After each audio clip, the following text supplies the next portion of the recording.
رب العالمین والصلاة والسلام علی اشرف الانبیاء والمرسلین نبینا محمد وعلی آلہ وصحبہ اجمعین ومن تبعهم بإحسان إلی یوم الدین اما بعد عن عمران بن حسین انه مر على قارئ يقرأ ثم سأل فاسترجع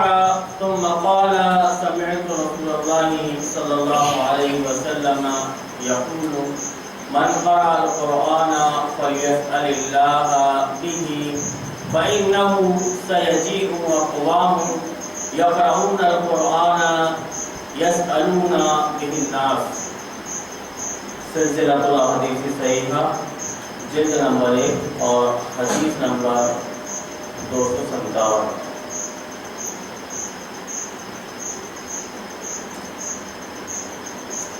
عمران بن حسین رضی اللہ تعالیٰ عنہ سے روایت ہے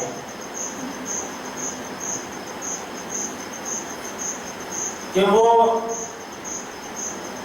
ایک قاری کے پاس سے گزرے جو قرآن پڑھتا تھا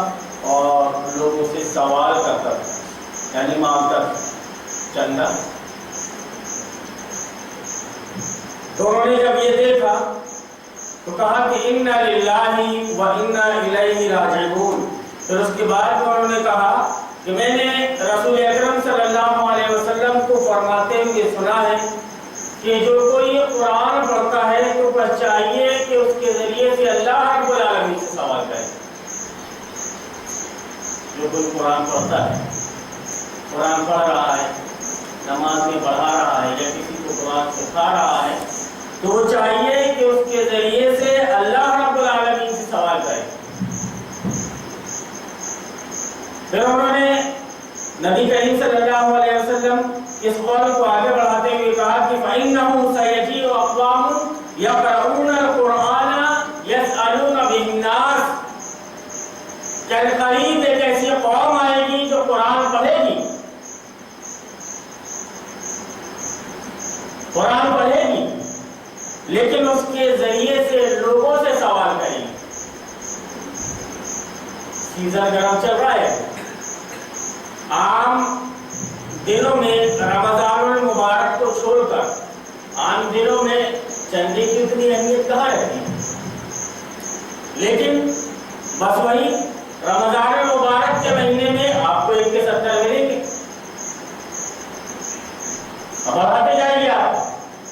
فضیلتیں گویا رمضان المبارک کی جو بیان کی جاتی ہے وہ صرف اسی مقصد کے خاطر اور زیادہ یہی حدیثیں لائی جاتی ہیں اور دوسری حدیثیں نہیں لائی جاتی.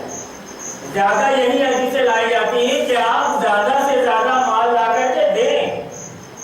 ابھی شب قدر کے نام سے چندہ ہونے والا ہے، حافظ صاحب کے نذرانے کے لیے کچھ جمع کریں تو اکٹھا کریں. حافظ صاحب بھی بیچارے منہ باندھ کر خاموش بیٹھے رہتے ہیں اور حلال و حرام پر کچھ نہیں بولیں. اور بعض جگہ میں تو ایسا ہوتا ہے کہ پہلے سے اجرت متعین ہو جاتی ہے کہ اتنا اتنا پیسہ ہم لیں گے. 30 دن ہے تو 30,000 لیں گے کہ 50,000 لیں گے کہ 1 لاکھ لیں گے. جبکہ نبی کریم صلی اللہ علیہ وسلم کی یہ پیشین گوئی ہے کہ ایسے لوگ بھی آئیں گے جو قرآن پڑھیں گے اور قرآن پڑھنے کے بعد میں لوگوں سے سوال کریں گے. نبی کریم صلی اللہ علیہ وسلم کا ایک اور فرمان ہے کہ حضرت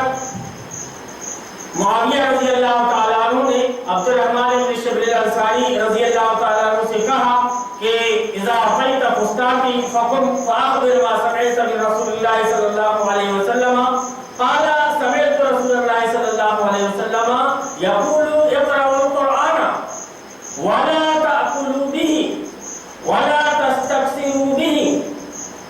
ولا تجفوا عنه ولا تغلوا فيه. یہ سلسلۃ الاحادیث صحیحہ جلد نمبر 1 حدیث نمبر 260 مسند احمد جلد نمبر 3 اور حدیث نمبر 428 اور 444. یہ حدیث کو دیکھ سکتے ہیں کہ معاویہ رضی اللہ تعالیٰ عنہ نے عبد الرحمن بن شبل الانصاری سے کہا کہ جب تم میرے خیمے کے پاس میں آنا تو کوئی ایسی حدیث بیان کرنا جو تم نے رسول اکرم صلی اللہ علیہ وسلم سے سنی ہے. تو جب وہ خیمے کے پاس میں آئے تو تو انہوں نے کہا کہ میں نے نبی کریم صلی اللہ علیہ وسلم کو یہ فرماتے ہوئے سنا ہے کہ قرآن پڑھو، قرآن پڑھا کرو، کو پڑھایا کرو، لیکن اس کو پیٹ پالنے کا ذریعہ نہ بناؤ۔ آج ہم دیکھ رہے ہیں کہ علماء نے اس قرآن کریم کو پیٹ پالنے کا ذریعہ بنا لیا ہے۔ اللہ رب العالمین کی آیات کو جبکہ اللہ رب العالمین بیان فرما رہا ہے کہ وَلَا تَشْتَرُوا بِآيَاتِي ثَمَنًا قَلِيلًا، کہ میری آیتوں کو چند ٹکڑوں کے عوض نہ بیچو، چند ٹکڑوں کے عوض نہ بیچو۔ ایک مفتی بولتا ہے کہ ہم یہ بول سکتے ہیں کہ چند ٹکڑوں کے عوض نہ بیچو، اس کا مطلب ہوتا ہے کہ زیادہ کی عوض بیچو، زیادہ اجرت لو، اس کو پڑھا کر، اس کو سنا کر زیادہ اجرت لو۔ کیا اوقات ہے دنیا کی کہ خدا کے کلام کے سامنے اس کی کوئی قیمت متعین کر سکتا ہے؟ کوئی قیمت دے سکتا ہے اس کی، خدا کے کلام کی؟ چھوٹا منہ چھوٹی بات، تچھے آدمی تچھی سوچ خدا کے کلام کو لے کر، جبکہ نبی کریم صلی اللہ علیہ وسلم کا فرمان کہ قرآن پڑھو لیکن اس کو پیٹ پالنے کا ذریعہ نہ بناؤ۔ ہم دیکھ رہے ہیں کہ لوگوں نے اس کو پیٹ پالنے کا ذریعہ بنا لیا، اور ہم یہ اچھی طریقے سے جانتے ہیں، دیکھ رہے ہیں کہ ایک طرف ہے دینے والا، دوسری طرف ہے لینے والا۔ تو جو لینے والا ہے وہ برابر خیال رکھتا ہے اس بات کا کہ جو دینے والا ہے کچھ ایسی بات نہ ہو جائے کہ یہ دینے میں کمی کر دے، یا مجھے پھر آگے چل کر کے نہ دے، ہاتھ روک لے، مجھے نکال دے، میرے بھائی پہ کھڑے ہوئے۔ جس سے کیا ہوتا ہے کہ آدمی حق بات بولنے سے رک جاتا ہے، حق بات بولنے سے رک جاتا ہے۔ ایسی چیزیں اگر پیدا ہو گئی تو نبی کریم صلی اللہ علیہ وسلم نے یہ وعیدہ صلی اللہ علیہ وسلم نے بیان فرمائی کہ اس کو پیٹ پالنے کا ذریعہ نہ بناؤ، وَلَا تَسْتَكْثِرُوا بِهِ، اور اس کے ذریعے سے زیادہ دولت اکٹھا نہ کرو۔ 50% پر رسید لے کر کے نہ نکل جاؤ، رسید لے کر کے نکل گئے، اب پورے ہندوستان میں دور ہے چندے کا، اور چندے ہو رہے، اور یہ عوام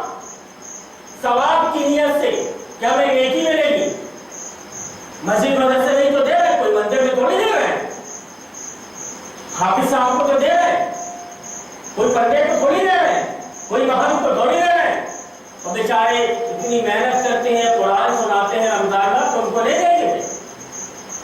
17 منہ کی 17 بار، ایک مرتبہ بھی آدمی یہ نہیں سوچتا کہ نبی کریم صلی اللہ علیہ وسلم کا اس سلسلے میں فرمان کیا ہے۔ سلسلۃ الاحادیث الصحیحہ میں علامہ البانی نے جب اس بحث کو چھیڑا تو وہاں پر آگے چل کر کے انہوں نے ایک حدیث کو اور ذکر کیا، جلد نمبر صفحہ نمبر 515 کے اندر انہوں نے ذکر کیا کہ ایک صحابی نے کسی کو قرآن سکھایا، قرآن کی تعلیم دی، اب وہ بھیڑ گئے ان کے پیچھے کہ یہ لے لو، یہ کمال لے لو، اللہ کے راستے میں جہاد کرنے کے کام آئے گی تمہارے لیے، تعلیم بھی پیش کر رہے ہیں، اور یہ بھی لوگ بتا رہے ہیں کہ میں تمہیں کوئی مال دولت نہیں دے رہا ہوں، یہ کمان دے رہا ہوں جو اللہ کے راستے میں تمہارے کام آئے گی۔ تو انہوں نے کان پکڑا اور کہا کہ نہیں، میں تمہارے یہ کمان کو بھی نہیں دے سکتا جب تک کہ میں رسول اکرم صلی اللہ علیہ وسلم سے اس سلسلے میں پوچھ نہ لوں۔ ان کو لے کر کے وہ رسول اللہ صلی اللہ علیہ وسلم کی خدمت میں پہنچے تو انہوں نے اللہ کے رسول صلی اللہ علیہ وسلم سے انہوں نے بتایا کہ ایسی ایسی بات ہے اور یہ مجھے کمان دینے پر لگے ہوئے ہیں۔ اللہ کے رسول صلی اللہ علیہ وسلم سے پوچھا انہوں نے کہ اب کیا کیا جائے؟ اللہ کے رسول صلی اللہ علیہ وسلم نے بیان فرمایا کہ أَتُحِبُّ أَن تَتُوقَ طَوْقًا مِنْ نَارِ يَوْمَ الْقِيَامَةِ، کہ اگر تم چاہتے ہو کہ کل قیامت کے دن تمہارے گلے میں جہنم کی آگ کا طوق پہنا دیا جائے، اس کا کمان تمہارے گلے میں پہنا دیا جائے، فَاقْبِلْهَا،